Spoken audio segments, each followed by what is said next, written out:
So today we will discuss about the equation of plane progressive wave. Whenever a wave is traveling in any medium, particles of medium vibrates. These particles are doing simple harmonic motion.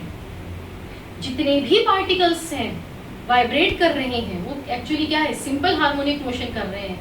तो उन सभी का amplitude, सभी की frequency, सभी का time period, सभी की एंगुलर फ्रीक्वेंसी, सभी की मैक्सिमम वेलोसिटी सभी पार्टिकल्स की सेम होती है.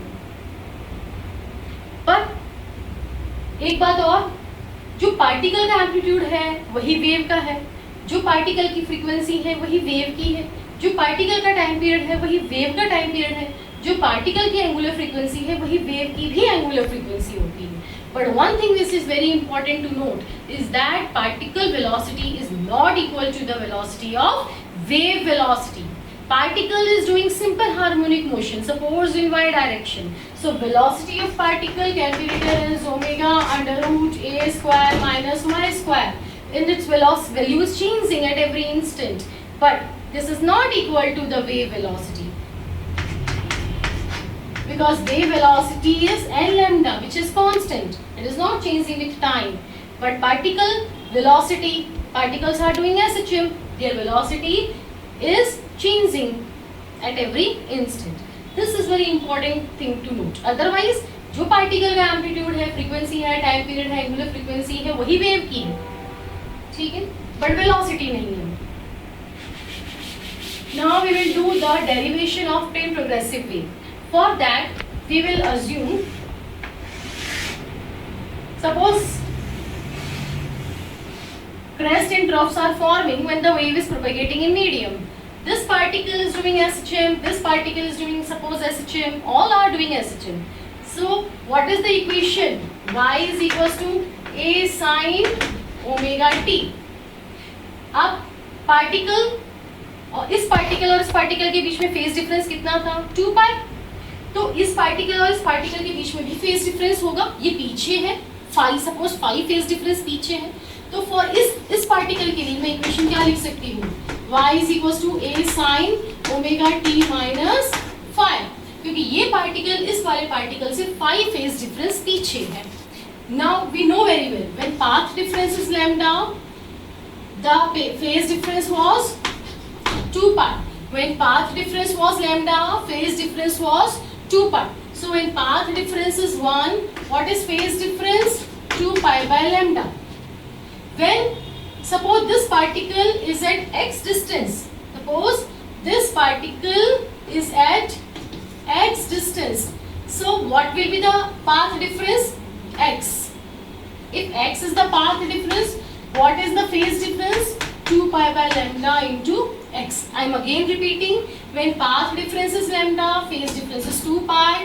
When path difference is 1, phase difference is 2 pi by lambda. When path difference is suppose x, then phase difference will be 2 pi by lambda into x. We will substitute the value. Now what will be the equation? This equation will become y is equals to a sin omega t minus 2 pi by lambda into x. What is this 2 pi by lambda? 2 pi by lambda is wave propagation constant. We represent it with k. So I can write my equation of wave as y is equals to a sin omega t minus k into x. Where? What is this k? k is 2 pi by lambda. अगर मैं इस k को n से multiply करूं और divide करूं तो what is this 2 pi by t? It is omega. तो 2 pi into n क्या हो गया? Angular frequency omega. And what is this lambda into n? Wave velocity. So k को मैं क्या लिख सकती हूँ? Omega upon v. तो ये इक्वेशन क्या हो गई अगर मैं इसकी वैल्यू यहाँ पर पुट करूँ तो?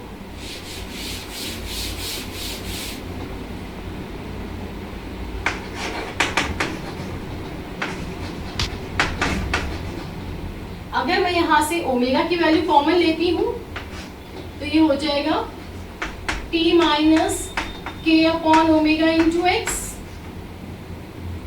k upon omega. What is k upon omega? It is 1 upon v. So I can write y is equals to a sin omega t minus k upon omega is 1 upon v. So it is x upon v. तो इसी equation को मैं इस तरीके से भी लिख सकती हूँ. इसके अलावा अगर मैं ओमेगा कॉमन ना लेकर अगर k कॉमन ले लूं तो ये इक्वेशन कुछ इस तरीके से हो जाएगी.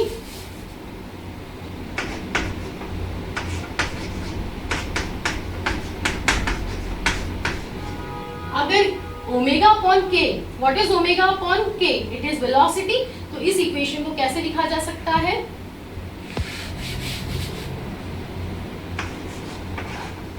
y is equals to a sin k omega upon k is velocity, so v into t minus x. तो इसी इक्वेशन को लिखने का अलग अलग तरीका है. इसके अलावा आप इसमें ओमेगा की value 2 pi by capital T, k की वैल्यू 2 पाई बाय लैम्डा भी अगर आप पुट करते हैं तो भी ये वैल्यूज आप इसमें पुट करके आप इक्वेशन लिख सकते हैं वेव की. Now very important thing to discuss is what is this representing. ये क्या रिप्रेजेंट कर रहा है? ये हमें ये रिप्रेजेंट कर रहा है कि हमारा पार्टिकल y डायरेक्शन में वाइब्रेट कर रहा है और हमारी वेव x डायरेक्शन में जा रही है. तो इसका मतलब this is indicating this is a transverse wave.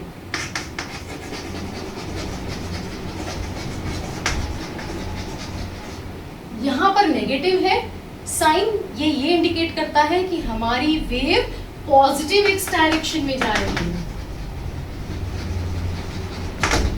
अगर मैं इस इक्वेशन को ऐसे लिखूं y is equals to a sin omega t plus ky, तो ये क्या इंडिकेट करेगा कि हमारा पार्टिकल y डायरेक्शन में वाइब्रेट कर रहा है और हमारी वेव भी y डायरेक्शन में जा रही है. तो इसका मतलब ये क्या है? लॉन्गिट्यूडिनल वेव है. साथ में प्लस का साइन है जो हमें ये इंडिकेट कर रहा है कि ये नेगेटिव y डायरेक्शन में जा रही है. इसी के साथ में और भी चेंजेस कर सकती हूँ. सपोज अगर मैं इसको z कर दूं और तो ये क्या रहेगी? ट्रांसवर्स वेव रहेगी और पॉजिटिव x डायरेक्शन रहेगी. अगर मैं इसको x की जगह z कर दूं तो ये क्या हो जाएगा कि ये ट्रांसवर्स वेव ना होकर बल्कि लॉन्गिट्यूडनल वेव है. लॉन्गिट्यूडनल वेव है और अगर माइनस का साइन है इसका मतलब प्लस z डायरेक्शन में जा रही है. तो इस तरीके से आप इस वेव की इक्वेशन से ये फाइंड आउट कर सकते हो कि पार्टिकल कहाँ वाइब्रेट कर रहा है और वेव पॉजिटिव में है या नेगेटिव में है, ट्रांसवर्स वेव है या लॉन्गिट्यूडनल वेव है. Now very important thing to discuss, one more thing is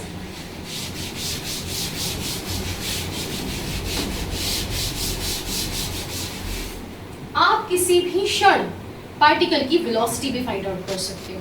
उसके लिए मैं अभी आपको डेरिवेशन नहीं करवाती हूँ, डायरेक्ट फॉर्मूला बताती हूँ. Velocity of particle is equals to minus velocity of wave into slope.